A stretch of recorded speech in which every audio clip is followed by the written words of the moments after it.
¿Alguna vez has recibido una carta que no recuerdas haber leído, pero que de alguna manera ya conoces?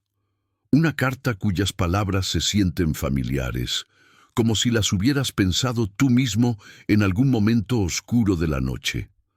En Edimburgo, en el invierno de 1878, hubo un hombre que escribió cartas así. Cartas que llegaban a las casas cuando nadie las esperaba. Cartas que la gente juraba nunca haber abierto, pero cuyo contenido conocían perfectamente.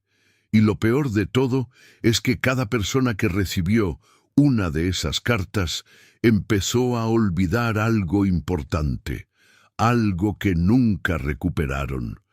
Si decides quedarte hasta el final de esta historia, si decides acompañarme en este viaje a través de calles mojadas y habitaciones frías, donde el gas de las lámparas apenas alcanzaba a iluminar las esquinas, te pido algo. Suscríbete. No porque necesite tus números, sino porque lo que voy a contarte necesita testigos. Necesita personas que recuerden cuando todo esto termine. Porque hay historias que solo existen si alguien las escucha. Y esta es una de ellas. Ahora cierra los ojos por un momento. Imagina el sonido de la lluvia contra el vidrio, el crujido de la madera vieja, el silencio de una ciudad que se duerme bajo la niebla. Edimburgo en 1878 era exactamente así, una ciudad de piedra y sombras, donde las calles se perdían en la oscuridad y las casas se apretujaban unas contra otras como buscando calor. Y fue en una de esas casas, en una habitación del tercer piso de un edificio en la calle Canongate, donde vivía un hombre que nadie conocía realmente. Se llamaba Thomas Weir, o al menos ese era el nombre que usaba. Era un hombre delgado, de unos 40 años, con manos largas y dedos manchados de tinta. Vivía solo. No recibía visitas. No salía más que para comprar papel, sobres y estampillas. Y cada noche, desde las 10 hasta las 4 de la madrugada, escribía. Escribía cartas, decenas de cartas. La gente del edificio lo escuchaba. El rasguño constante de la pluma sobre el papel. El crujido de la silla. A veces, si ponías el oído contra la pared, podías escuchar algo más. Un murmullo, como si estuviera leyendo en voz alta lo que escribía, pero las palabras nunca eran claras. Solo un susurro constante que se colaba por las grietas de las paredes. La casera, una mujer llamada Margaret Ross, empezó a preocuparse cuando notó algo extraño. Thomas recibía el correo cada mañana, pero nunca enviaba las cartas que escribía. Las guardaba. Tenía cajas y cajas llenas de sobres cerrados, perfectamente apiladas contra la pared de su habitación. Margaret lo vio una vez cuando entró a cobrar la renta. Las cajas llegaban hasta el techo, y cada sobre tenía un nombre diferente. Nombres de personas que vivían en Edimburgo. Personas comunes. Comerciantes, maestros, amas de casa, trabajadores. Thomas nunca explicó qué eran esas cartas, solo sonrió y le pagó la renta con monedas frías. Pero entonces empezaron a llegar. No enviadas por correo, no entregadas por carteros, simplemente aparecían, bajo las puertas, en los buzones, sobre las mesas del desayuno. Cartas con letra perfecta, apretada, escrita con tinta negra que parecía brillar en la oscuridad. Y cada persona que recibía una carta experimentaba lo mismo. Abrían el sobre, veían las primeras palabras, y entonces sentían una extraña sensación de déjà vu, como si ya hubieran leído esa carta antes, como si las palabras fueran suyas. La primera en reportarlo fue Elizabeth Murray, una costurera que vivía cerca de la catedral. Encontró la carta en su mesa una mañana de noviembre. No recordaba haberla traído, no recordaba haberla abierto, pero ahí estaba, desplegada frente a ella, y mientras la leía, sentía que cada palabra era algo que ella había pensado pero nunca había dicho. La carta hablaba de su miedo a envejecer sola, su miedo a que nadie la recordara cuando muriera, su miedo a despertar una mañana y darse cuenta de que su vida había sido un error. Eran pensamientos que nunca le había confesado a nadie, ni siquiera a sí misma, pero ahí estaban, escritos con perfecta claridad. Elizabeth dobló la carta, la guardó, y trató de olvidarla. Pero esa noche, cuando intentó recordar el rostro de su madre, no pudo. Era como si la imagen se hubiera borrado. Podía recordar la voz, las manos, pero el rostro era un vacío, y mientras más intentaba recordar, más se borraba. Entró en pánico, buscó fotografías, pero incluso mirando la fotografía, el rostro le parecía extraño, ajeno, como si fuera el rostro de una desconocida. Al día siguiente, un comerciante llamado Robert Graham recibió su carta. La encontró en su escritorio. No recordaba haberla abierto, pero la carta estaba desplegada, y las palabras eran suyas. Hablaban de su vergüenza, de ese error que cometió años atrás y que nunca le contó a nadie, de ese dinero que tomó, de esa mentira que destruyó una amistad.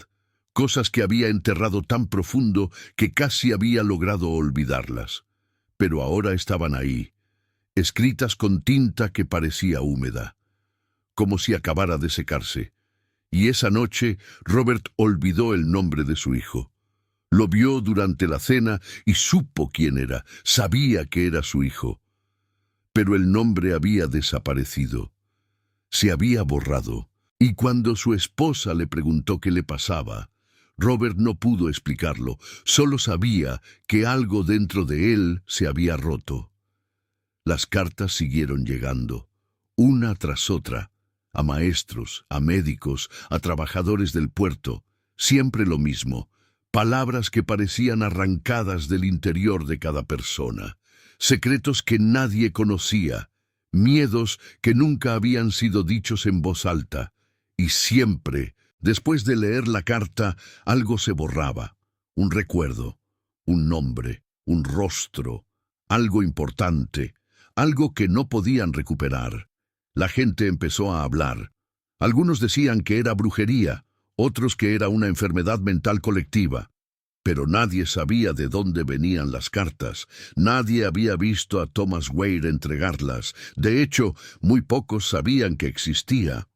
Era un fantasma, una sombra que vivía en el tercer piso de un edificio olvidado, hasta que Margaret Ross decidió investigar.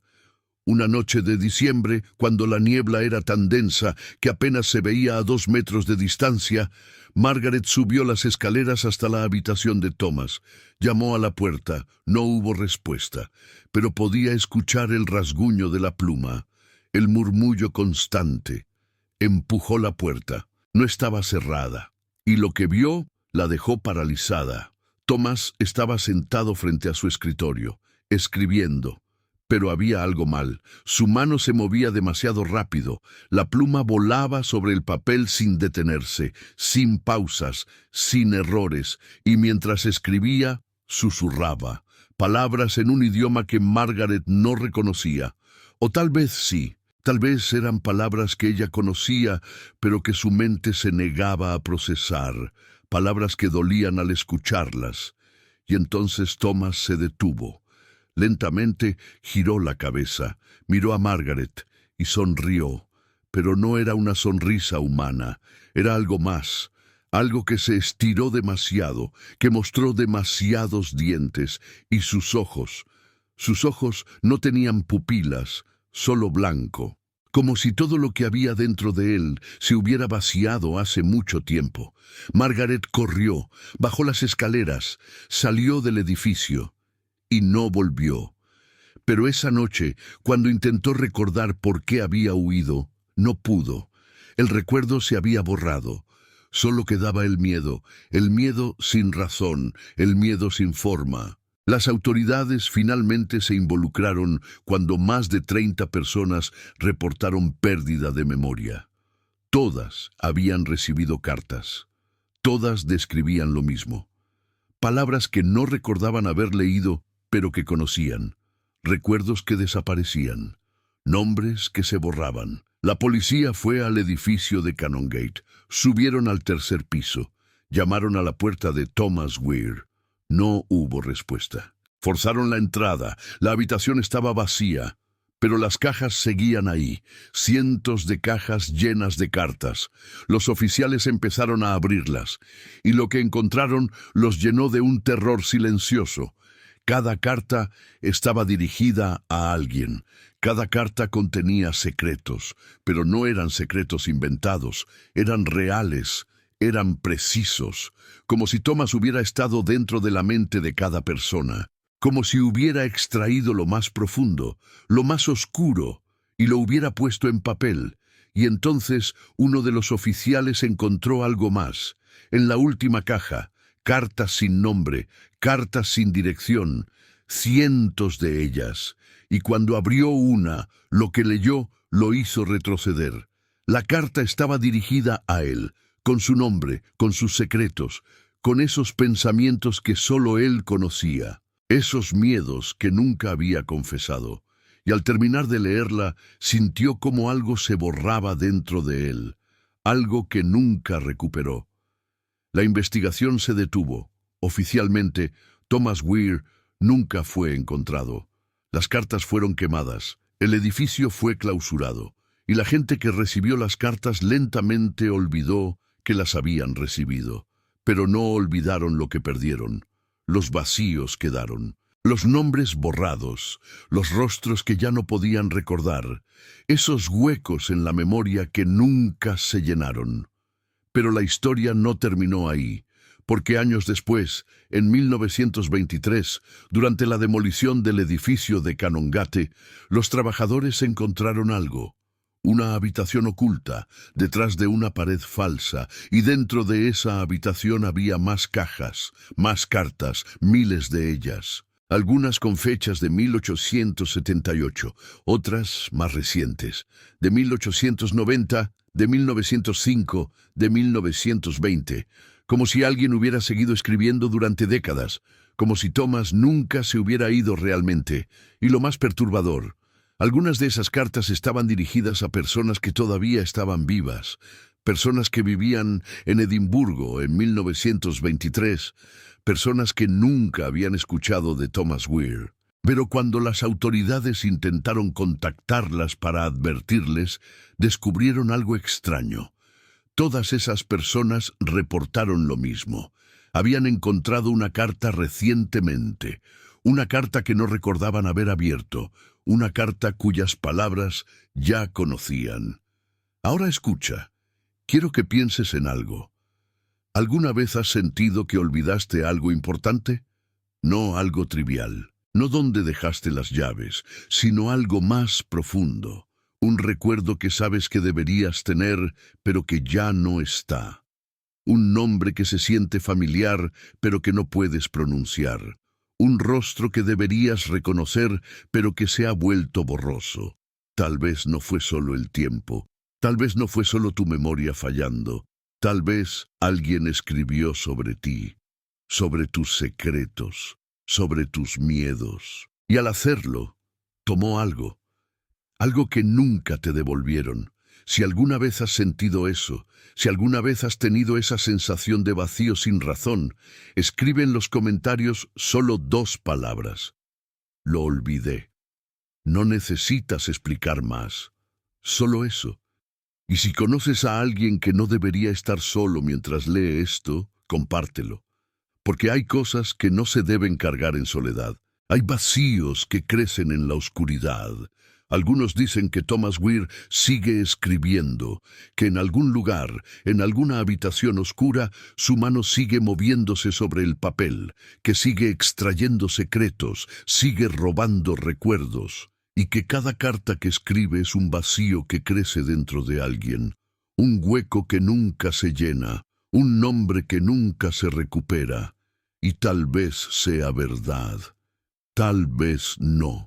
Pero hay algo que no puedes negar, esa sensación que tienes ahora mismo, esa incomodidad en el pecho, como si algo te estuviera observando, como si alguien estuviera leyendo tus pensamientos mientras escuchas esto, como si en este momento, en algún lugar, una mano estuviera escribiendo sobre ti, sobre tus miedos, sobre tus secretos, sobre esas cosas que nunca le has dicho a nadie. Y cuando termines de escuchar esto, cuando apagues la luz y te vayas a dormir, vas a tratar de recordar algo, algo que sabes que es importante.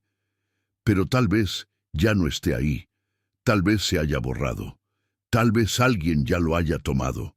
Y lo único que quedará será ese vacío, esa sensación de pérdida sin forma, de ausencia sin nombre, porque Thomas Weir no necesita estar vivo para seguir escribiendo, no necesita estar en Edimburgo, no necesita estar en 1878, solo necesita que alguien piense en él, solo necesita que alguien escuche su historia. Y entonces, en la oscuridad de tu mente, mientras intentas dormir, vas a sentirlo. El rasguño de una pluma sobre papel, el murmullo de palabras que no puedes entender, pero que reconoces. Y vas a saber que en algún lugar alguien está escribiendo tu carta, y cuando la terminen, algo en ti se borrará para siempre. Duerme bien, si todavía recuerdas cómo.